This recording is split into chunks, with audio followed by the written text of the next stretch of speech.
नमस्कार, मैं दिव्यांशी आप सभी का स्वागत करती हूँ ministry of current affairs by doctor Gaurav Garg.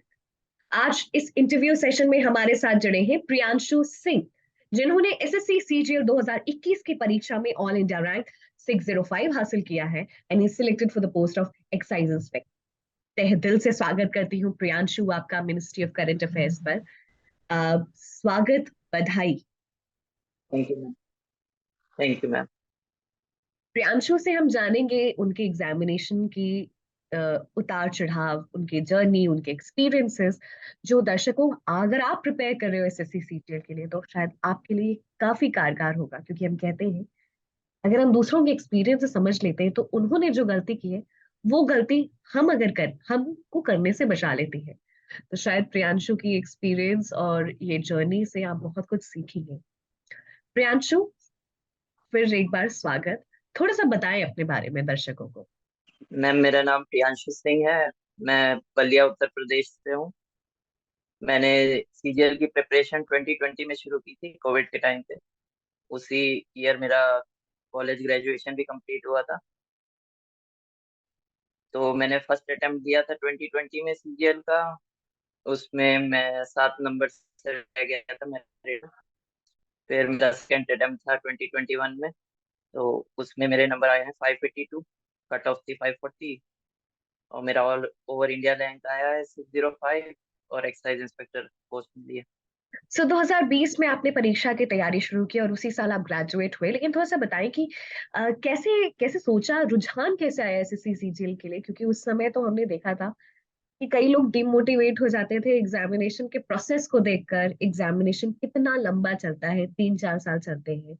तो ये एक डिसीजन लेना अपने आप के लिए, अभी तो एग्जामिनेशन काफी एक्सपेडाइट हो गया है, अब उतने समय नहीं लगते, साल में 1.5 साल में इसका पूरा प्रोसेस खत्म हो जाता है। लेकिन उस समय एज अ स्टूडेंट एक डिसीजन लेना कि एक ऐसा एग्जामिनेशन, क्योंकि मुझे जहां तक याद है 2018 का भी रिजल्ट नहीं निकला था उस समय तक, और एक स्टेप लेना एक टीडियस एग्जामिनेशन प्रोसेस के लिए। मैम, टाइम तो लगता है, लेकिन ऐसा नहीं था कि फ्री बैठे रहना होता है बीच में। और भी एग्जाम आते रहते हैं, देते रहो, तभी तो रिजल्ट आना ही है। तो जब तक सीजीएल का नहीं आया, मैंने बैंकिंग भी दी थी साथ साथ में। उसमें भी सिलेक्शन हुआ था क्लरिकल लेवल पे, पर मैंने ज्वाइन नहीं किया था, इसीलिए कि तैयारी नहीं हो पाएगी अगर ज्वाइन कर दिया तो। फिर सीजीएल का ही देता रहा मैं, और बीच बीच में पीओ के भी एग्जाम देते रहे। उसके भी रिजल्ट आने हैं, लेकिन मेन फोकस सीजीएल पे ही था। सो प्रियांशु, हम और कामना करते हैं कि आपने जैसे सीजीएल क्लियर किया है आप और भी एग्जामिनेशन क्लियर करें। जब प्रिपरेशन शुरू की, क्या मन में था, क्या माइंडसेट के साथ शुरू की, और आज जब एग्जामिनेशन क्लियर हो गया है, जब पूरी जर्नी को देखते हैं, खुद के बारे में कैसी फीलिंग होती है? Do you feel proud about yourself? मैं जब सेकेंड ईयर में था, तब मैं देख रहा था कि ग्रेजुएशन के बाद क्या क्या जॉब मिलती है।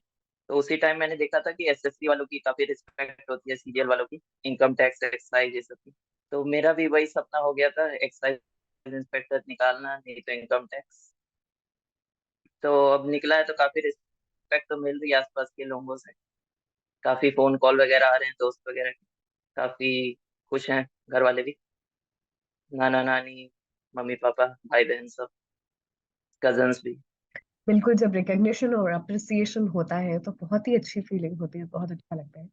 ऐसे इसी क्रम में आगे बढ़ते हैं और आपसे जानना चाहेंगे, जब आप एग्जामिनेशन के बारे में सीख रहे थे, जब पहली बार आप प्रिपरेशन, तो अ, किस तरीके से हर स्टेप को अप्रोच करना है, थोड़ा सा उसके बारे में बताएं। तो सबसे पहले तो मैंने मैथ से शुरू किया था, वही मेरा फेवरेट सब्जेक्ट था। तो मैंने यूट्यूब के कुछ वीडियो देखे थे, लाइव स्ट्रीम जो सुबह सुबह होते थे। अलग अलग चैनल थे काफी उस टाइम पे। फिर बाकी मैथ्स, रीजनिंग, ये सब तो धीरे धीरे यूट्यूब से इम्प्रूव हो गया था।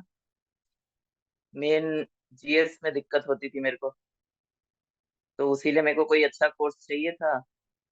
और हर जगह मैंने गौरव गर्ग का नाम सुना था, सर का। और उनसे पहले भी मतलब काफी वीडियो देख चुका था मैं, ये सब प्रिपरेशन करने से पहले भी स्टडी आईक्यू को काफी टाइम से फॉलो कर रहा था। तो मैंने सोचा इनका ही बैच लेके देखते हैं इस बार। तो सीजीएल में करंट अफेयर्स का वेटेज भी काफी ज्यादा होता है। तो उसी लिए मैंने सर का बैच लिया था और उन्हीं से पढ़ा एक साल। तो काफी हेल्प हुई उसमें सीजीएल। हाँ, did it actually help you in the examination? थोड़ा सा उसके बारे में बताएंगे, गौरव सर स्टडी आईक्यू का कितना अहम रोल रहा? काफी रोल है मैम। जीएस पढ़ने में काफी बोरिंग लगता है हमेशा, करंट अफेयर या स्टैटिक पार्ट जो भी है। तो सर का तो स्टैटिक बैच भी था, उससे भी मैंने पढ़ चुका है पहले काफी। और करंट अफेयर्स भी मतलब ऐसे रिलेट करके सर पढ़ाते हैं, पिछले मंथ के करंट अफेयर भी की याद हो जाते हैं वीडियो देखने से ही सर। और साथ में क्विज वगैरह भी होती है, जैसे वीडियो कंप्लीट हो रहा है तो उससे परमानेंट मेमोरी में बैठ जाता है वो सब चीजें। तो बार बार रिवाइज नहीं करना पड़ता है। राइट, आपने जैसे कहा, अब जो आगे वाले स्टूडेंट्स हैं आने वाले, उनको अगर उनका बेस नहीं क्लियर है और एसएससी की प्रिपरेशन करना चाहते हैं, पैटर्न भी अभी थोड़ा बदल गया है, थोड़ा सा बताएं हम्म, कैसे अप्रोच करें? मैं तो यही बोलूंगा जो स्ट्रॉन्ग पोर्शन है उसी से शुरू किया जाए, कि एक बार स्टार्ट हो जाए अच्छे से। उसके बाद धीरे धीरे जो भी वीक पोर्शन है रिसर्च करे कौन से टीचर अच्छे हैं। यूट्यूब पे तो काफी सारे फ्री मटेरियल हैं, बहुत सारे टीचर अवेलेबल हैं, जिससे समझ आता है उससे पढ़िए। और पेड बैच लेने में थोड़ा खर्चा करना पड़ेगा, यूट्यूब पे सब कुछ अवेलेबल नहीं है। मैंने भी स्टार्टिंग में सोचा था यूट्यूब से ही सब कुछ करने का, लेकिन नहीं हो पा रहा था। तो इसीलिए मैंने हर सब्जेक्ट का किया था ऑलमोस्ट बैच कहीं ना कहीं से। सो प्रियांशु, सबसे पहले अपने सोर्सेस को सेग्रीगेट करना, आप उसके बारे में बता रहे। रीजनिंग, क्वांट, जीके, इंग्लिश, इन सबको कैसे अप्रोच करें? इंग्लिश, क्वांट, रीजनिंग, ये सभी सेक्शंस को कैसे अप्रोच करना आपके हिसाब से सही है? मैं बोल रहा था कि इन सब का सिलेबस पता होना चाहिए, जिस भी एग्जाम की तैयारी कर रहे हैं। तो उसके लिए मॉक सबसे अच्छा रहता है, स्टार्टिंग में ही अगर एक दो मॉक दे के देखेंगे तो उससे आइडिया लग जाता है कौन सी चीजें इंपॉर्टेंट है, कौन सी चीजें रिपीट होती हैं, कौन सी चीजें पढ़ने की जरूरत नहीं है, क्योंकि सिलेबस तो काफी बड़ा होता है, हर चीजें कवर नहीं हो पाएंगी। तो मॉक से आइडिया लगता रहता है strong strong portion, weak portion, इसमें ज्यादा मेहनत की जरूरत है। और एग्जाम के टाइम पे तो एक महीना तो सिर्फ मॉक ही देना चाहिए, उसी को एनालाइज करके सारा टाइम देना चाहिए उसमें। उससे जो भी वीकर पोर्शन है उसको स्ट्रॉन्ग कर लो, बाकी तो नंबर आ ही जाते हैं बाकी चीजों में।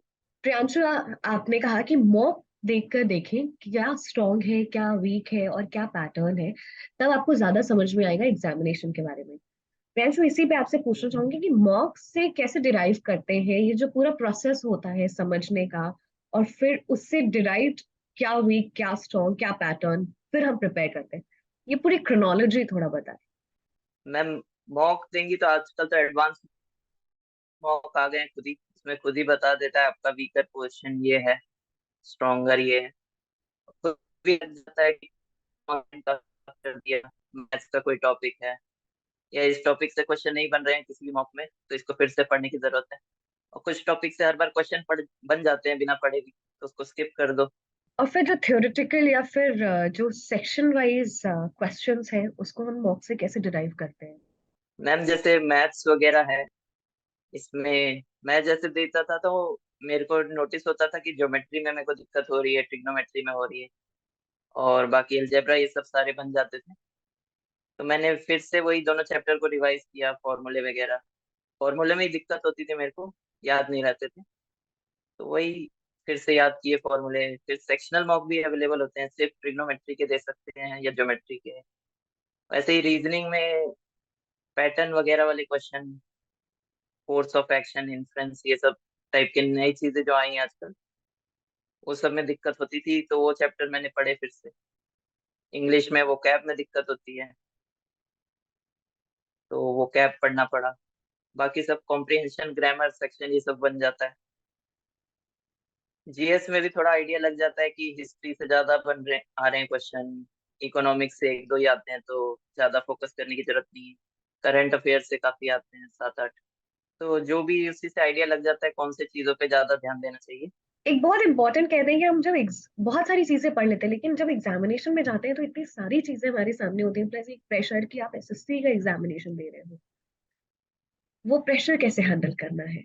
मैं बोल रहा था कि प्रेशर तो रहता ही है मैम, नया नया एक्सपीरियंस रहता है तो कि एग्जाम से ज्यादा ये टेंशन रहता है कोई कंप्यूटर में गड़बड़ ना हो जाए क्लिक करने में, जब स्टार्टिंग में जाते हैं तो वो सब तो मेरे को भी था, लेकिन एक दो एग्जाम जैसे दे लिए मैंने, बैंक के मैंने पहले दे दिए थे प्रैक्टिस करने के लिए, कि सीजीएल में दिक्कत ना हो कुछ। तो एक दो बार का एक्सपीरियंस जब हो गया तो उसमें मेरे को दिक्कत नहीं हुई कुछ। और प्रेशर का तो टाइम ही नहीं रहता है वहां पे, 1 घंटा 2 घंटा मिलता है, वो सब सोचने का टाइम ही नहीं रहता, क्वेश्चन आते हैं बनाते जाओ, पता भी नहीं चलता कब टाइम खत्म हो जाता। सो प्रियांशु, आपने जैसे बताया कि बहुत सारे डायनामिक्स होते हैं और आपको लगता है कहीं एक्सटर्नल फैक्टर की वजह से आप कहीं रुक ना जाए। एक और इम्पोर्टेंट चीज है रिवीजन। रिवीजन कैसे करना है? रिवीजन तो बहुत जरूरी रहता है मैम इसमें, क्योंकि लोगों को नई नई चीजें पढ़ने में तो मजा आता है लेकिन पुरानी भूलते जाते हैं। मेरे को भी आता है वैसे। रिवीजन काफी बोरिंग लगता है लेकिन काफी जरूरी होता है। तो एक कम ही चीज पढ़ो लेकिन रिवाइज बार बार करो कि याद रहे कम से कम। ज्यादा पढ़ लेते हैं फिर उसमें से कुछ याद नहीं रहता है तो उसका कोई फायदा नहीं है। So Priyanshu, if this is the case, I would like to little no a little more. जब हम बात करते हैं रिवीजन की, रिवीजन कैसे करना है? हर दिन कैसे करना है? प्रीलिम्स के पहले कैसे करना है? क्योंकि बहुत सारी चीजें पढ़ी लेकिन एग्जामिनेशन से पहले अब रिवीजन करना आपके लिए बहुत जरूरी है। तो प्रीलिम्स के बाद मेंस के लिए कैसे रिवीजन करें? तो ये सारी जो प्रक्रिया है रिवीजन की, वो बताएं हमें। मैं बोल रहा था कि हर रोज करना तो जरूरी नहीं है रिवीजन। हफ्ते में एक दिन पकड़ लो, कोई भी संडे सैटरडे जो भी हो, और उसी दिन बस चारों पांचों सब्जेक्ट जो भी हैं उसको रिवाइज करो, जो भी नोट्स बनाए हैं उससे प्रैक्टिस क्वेश्चन करो। नहीं तो भूलते जाते हैं, एक नेक्स्ट चैप्टर पढ़ेंगे पुराना चैप्टर चला जाता है दिमाग से, फिर लास्ट में फिर से पढ़ना पड़ता है सब चीजें। प्रियांशु, एग्जामिनेशन में जब हम पढ़ते हैं तो कई बार होता है कि यही चीज बार बार पढ़ रहे हैं, उबन सी कभी आती है, आपके साथ भी ऐसी आई? हाँ मैम, वो तो होता है रिवाइज करने में। मतलब रिवीजन में 1 घंटा बैठना भी मुश्किल हो जाता है कि वही चीजें क्यों पढ़ना फिर से, पर वो सब करना तो पड़ता है, नहीं तो याद नहीं रहेगा कभी। बट तो कैसे इस रेजिस्टेंस को चाहे, दूर करें? माइंडसेट कैसे पॉजिटिव लाए? मैं तो ये करता था कि बस एक रूम में चला जाऊंगा, वही जो भी नोट्स वाली कॉपी वगैरह है वो लेके, फोन वगैरह बाहर ही छोड़ देता था, ताकि कुछ अलग पढ़ने का सोर्स ना रहे मेरे पास। तो बस वही कॉपी रहती थी मेरे पास जिसमें लिखा हुआ है सब कुछ, और होता था कि इतने पेजेस कंप्लीट करके ही बाहर निकलना है रूम से, चाहे जितना भी टाइम लग जाए। प्रियांशु, जो भी आने वाले स्टूडेंट्स हैं वो कई चीजें इस एग्जामिनेशन के बारे में मिथ है। तो when you have gone through the process, क्या समझ में आया कि क्या मिथ है जो आप अपने एक्सपीरियंस से बताना चाहें कि ऐसा बिल्कुल नहीं होता है? मैम, मिथ तो सबसे बड़ा वही है कि हार्ड मांगते हैं, पर हार्ड ज्यादा नहीं है। मॉक वगैरह लेना चाहिए खुद ही।